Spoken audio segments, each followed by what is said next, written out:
নমস্কার বন্ধুরা, আমার চ্যানেল কর্মপথে আপনাদের সকলকে স্বাগত জানাই। আমার প্রথম ভিডিওতে আমরা আলোচনা করেছি আমাদের শ্রীমদ্ ভগবদ্গীতা কেন পড়া উচিত। তো আমাদের এই ভিডিওতে আমাদের আলোচনার বিষয় হচ্ছে অর্জুনের ভয় যখন মহান যোদ্ধা ভেঙে পড়েন। তো ভিডিওটি সম্পূর্ণ দেখার অনুরোধ রইল।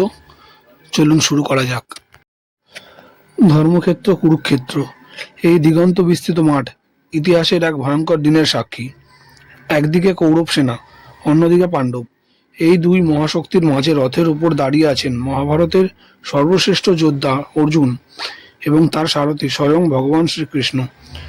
যুদ্ধ শুরুর আগে অর্জুন শ্রীকৃষ্ণকে বললেন, হে সারথি, আমার রথটা একবার দুই সেনার মাঝখানে নিয়ে চলো, আমি দেখব কাদের সাথে আমার এই যুদ্ধ। অর্জুনের মানসিক বিপর্যয় ও স্বজনদের দর্শন।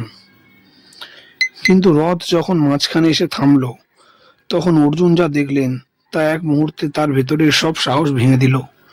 তিনি দেখলেন সামনে অস্ত্র হাতে দাঁড়িয়ে আছেন তার প্রিয় গুরু দ্রোণাচার্য, তার পূজনীয় পিতামহ ভীষ্ম, তার মামা, ভাইয়েরা এবং অসংখ্য আত্মীয় স্বজন। অর্জুনের মুখ থেকে উৎসাহের ভাব সরে গিয়ে সেখানে এলো গভীর বিষাদ। তার হাত থেকে ধনুক কেঁপে উঠল। আবেগে ভেঙে পড়ে তিনি কৃষ্ণকে বললেন, এ আমি কি দেখছি কৃষ্ণ? আমার শরীরের অঙ্গ প্রত্যঙ্গ শিথিল হয়ে আসছে, আমার মুখ শুকিয়ে যাচ্ছে। আমি এদের বিরুদ্ধে কিভাবে অস্ত্র তুলব? এরা তো আমারই আপনজন। এদের মেরে যে রাজ্য পাবো তা নিয়ে আমি কি করব? এই বলে অর্জুন তার হাত থেকে তার গান্ডীব ধনুক রেখে দিলেন এবং রথের মধ্যে বসে পড়লেন। যুক্তি এবং চরম হতাশায় অর্জুনের আত্মসমর্পণ।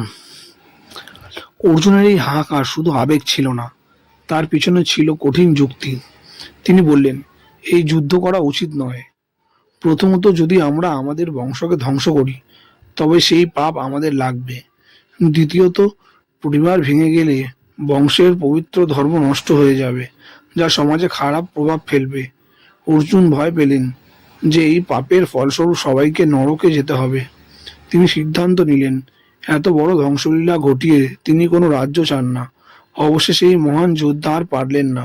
সমস্ত আশা ত্যাগ করে তিনি ধনুক ও বাণ দূরে সরিয়ে রাখলেন এবং রথের উপর চুপচাপ বসে পড়লেন। তিনি বললেন, আমি যুদ্ধ করব না। এই পরিস্থিতি চরম হতাশার।